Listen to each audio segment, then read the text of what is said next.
mon nom, c'est Jacinthe Audet. Le sujet dont on va parler aujourd'hui est vraiment très délicat parce qu'il s'agit des abus des aînés et plus particulièrement un abus financier. Le tout a éclaté lorsque j'étais allée rendre visite à ma mère. Elle habite à 10 heures d'auto d'ici. Alors donc, on ne se voit pas très souvent, mais on se parle à toutes les semaines. J'ai une sœur. Alors, nous sommes une très petite famille et selon moi, j'ai toujours cru que nous étions tissés serrés, comme on dit. Quand j'étais là, il y avait toujours une petite excuse. « Oh non, on ira une autre fois. Ça me tente pas vraiment aujourd'hui. » Une fois, elle m'a même dit « Ben, on va-tu au Tim Hortons? » C'est vraiment pas maman, là.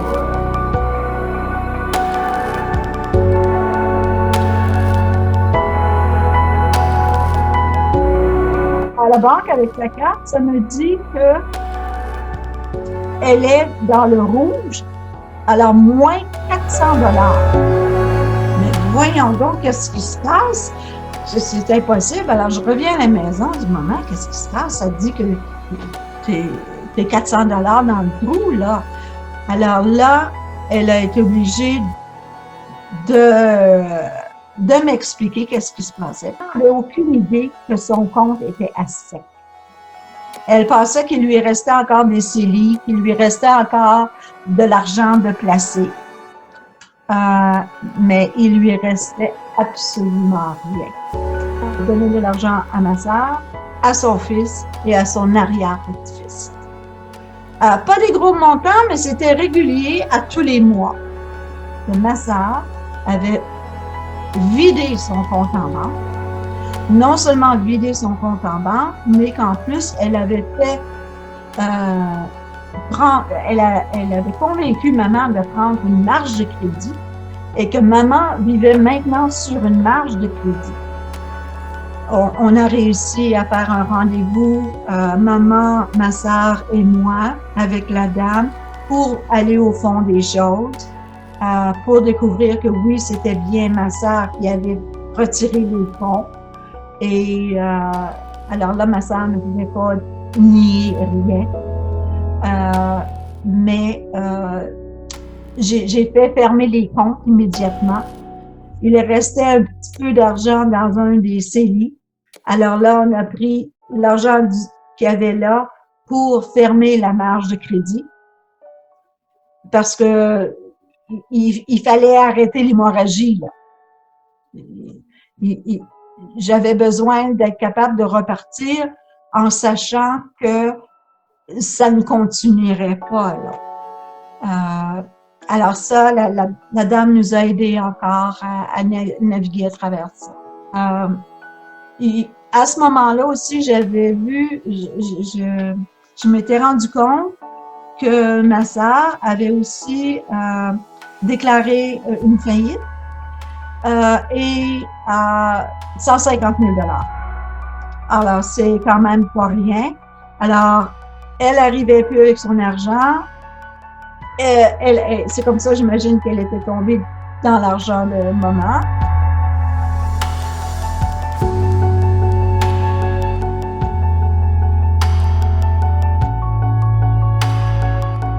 Comme la plupart des personnes abusées, je ne t'ai pas dire la plupart des femmes abusées, mais la plupart des personnes abusées, on cache, on couvre même pour la personne qui fait ce drame. On leur trouve des excuses, ça va bien aller, c'est pas si grave que ça. Ben dans le fond, je lui passais de l'argent un peu et tout, tu sais, beaucoup d'excuses. Ça m'est sorti oui et non. Parce que rendu à ce moment-là, maman habitait chez ma sœur. Et, comme je dis, c'est la seule famille. Alors, il y a juste elle pour s'occuper de maman s'il y a un pépin ou quoi que ce soit.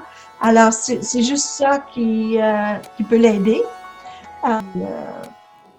Elle était complètement dépendante financièrement, émotivement, physiquement, et moi, malheureusement, il fallait que je retourne ici. Alors, je pouvais pas être présente pour m'assurer du fonctionnement ou quoi que ce soit. Je pense aussi au point de vue psychologique, maman a très bien réalisé, si je me mets Hélène à dos, qui va être là pour moi?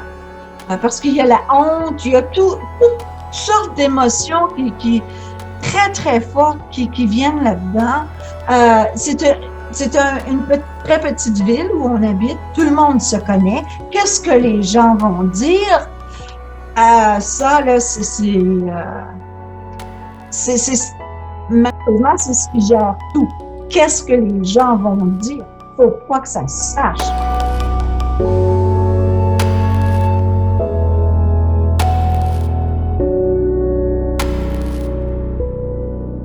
La famille a été complètement détruite.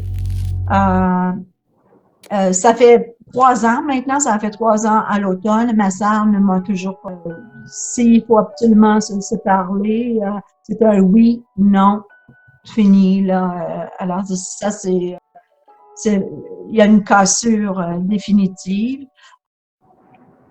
J'ai tombé dans une dépression sévère pour un bon 6 mois et j'ai été obligée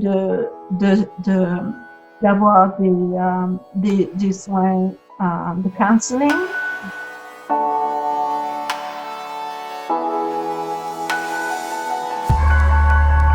Ça m'a affecté, ça a affecté mes enfants. Eux, ils ont juste une tante. Et là, ils l'ont perdu. Et à cause de ma relation avec ma mère, ben là, je suis très proche de ma fille, et là, c'est elle qui... Alors, ça a une répercussion sur eux aussi. Et elle a vu comment ça m'a affecté, comment ça m'affecte toujours, et que faire pour résoudre ce problème. Alors, elle a coupé les ponts. Parce qu'elle n'est plus capable pour l'instant, en tout cas, elle n'a pas été capable de passer par-dessus et de voir la personne et de voir, oh, mais grand-maman, grand-maman est encore grand-maman, alors vu qu'elle n'est pas capable de gérer ça, elle ne lui parle plus.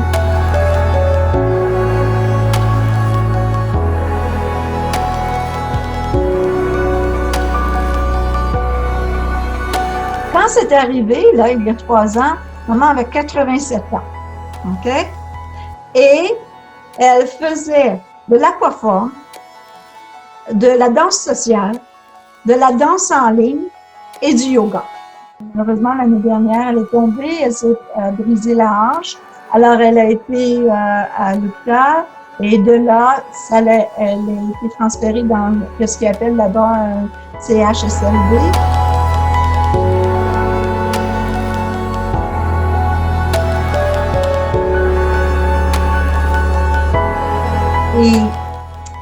Mais l'abuseur, la première chose, va isoler la personne. Alors, tu ne peux pas voir. Mais toi qui s'en aperçois à un moment donné, tu dis, les signes étaient là, j'aurais dû voir. Pourquoi j'ai pas fait quelque chose à ce moment-là? Ça, c'est terrible.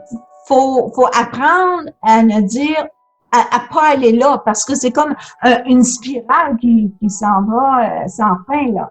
La personne qui abuse a besoin d'aide aussi. Et les autres qui en sont témoins, ben, c'est que si tu fais rien, toi, tu dois vivre avec ça aussi.